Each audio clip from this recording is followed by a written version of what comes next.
first off, I love this particular person. He is going to be in the Transformer movie. I think he's on his third child. I think that's They had already number 3. there. Yep, they had number 3. Amazing team. I'm talking about Tobe. Nwigwe. Yes, sir. I ran over this interview that he had with Nell about when did you know it started to work? Like, when did you know everybody was on the same page? Mm-hmm. And I know in our lives, YouTube lives, not literal lives, right? But in our YouTube lives, we have that question of like the team conversation. Sorry, I just understood what you said now. Like the live show, not like our life. Right, okay, sorry. Yeah. Right. I'm with That's you. why I'm with you. I had to clear it up. I didn't want to sound deep. You know, I didn't want in our lives because it's not really our play lives. On words. I know. You listen to Drake, got the play on words happening. I'm with you. I'm only kidding. See what you did there. So, we always get asked about the teams and how to build one, and when do you know that person's the right one? Do they take the assessment? Oh, flightassessment.com, slight plug, flightassessment.com. You'll know 100. What that is, right? But Tobe went in on when did he know that Nell got it? Like when, and if y'all don't know who Nell is, that's his producer. Like he is very one producer. Like Nell produces everything. He doesn't go to other producers like other rappers. That's no shade. That's just what he does, right? So here's a quick story.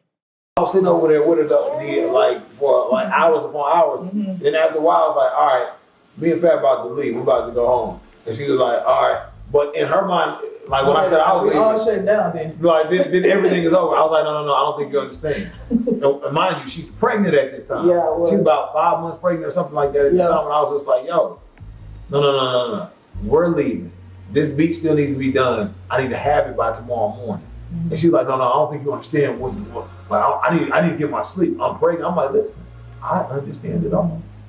You're pregnant, you gotta rest. I feel you. The beat needs to be done, or I'm gonna have to get a beat made somewhere else because I'm not gonna make an excuse for why I didn't do what I said I was gonna do. Mm-hmm. And she puffed up and everything, like, man, all right, whatever. So when Nell get mad, she don't go extra. She don't get extra feminine. Like, she turns into Debo.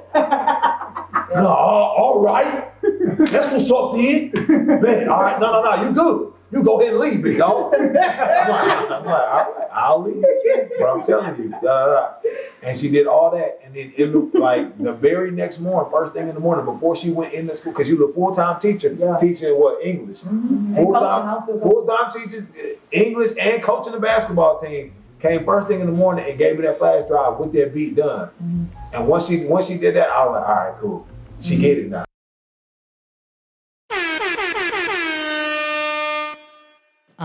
First and foremost, Tobe, do not flag our video.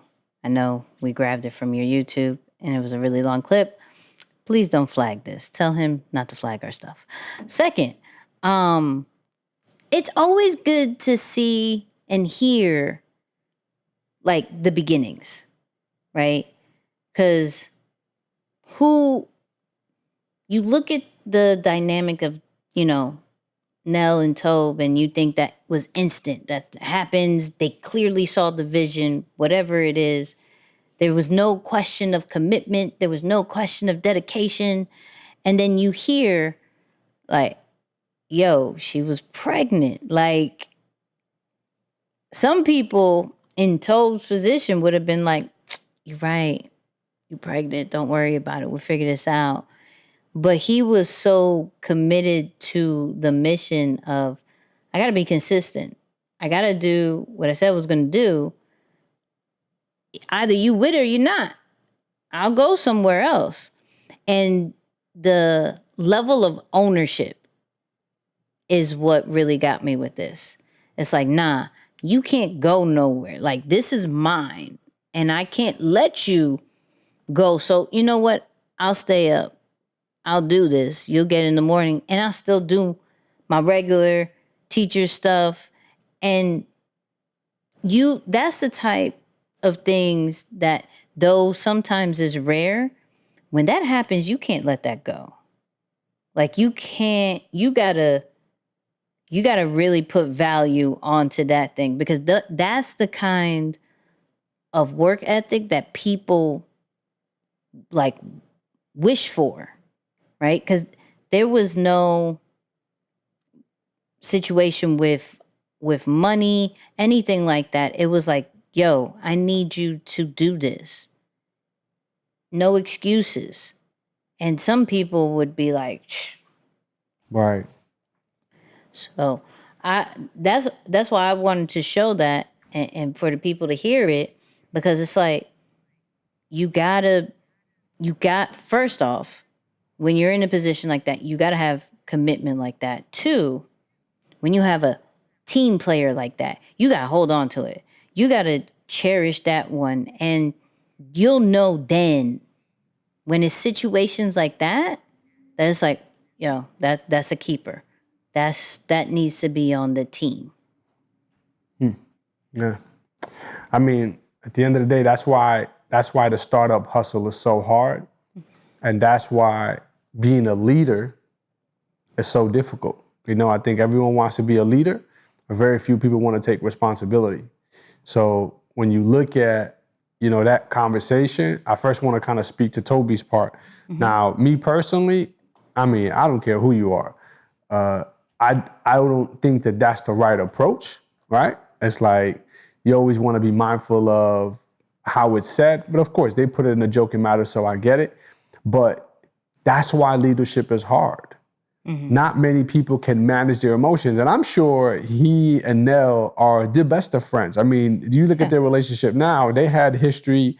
You know, when we were with them in Dallas a couple months back. Yeah. Nell's husband was telling us that they all actually met in high school. All three of them, like they were all friends in high school. Yeah. So I'm sure they were friends at that time. My point is, though, that's what makes leadership hard, is that you got to remove your personal emotions aside, even from a situation like that where you might truly care about the person. You might actually see they have a point, but you're mission driven, like you said. And you have to put all of that aside, even if it hurts, and you're almost putting the entire relationship at risk. Right. It's like, I'm about to go this far. And while a lot of people say they want to be leaders, I don't know that many people can manage that type of situation like that. And it's moments like that that can make or break a relationship, that can make or break a team. Again, your approach. You know, Tobe, we know about his personality. He's a certain way. It works for Tobe. So what I'm trying to say is, don't mimic what Tobe did. Just know that if you aim to be a leader, you're going to get to that point where you too have to make a decision, and you got to know what your approach is going to be like, because that's the difference between someone who can lead and someone who, you know, unfortunately can't get it done. That's good. That's good. Yeah.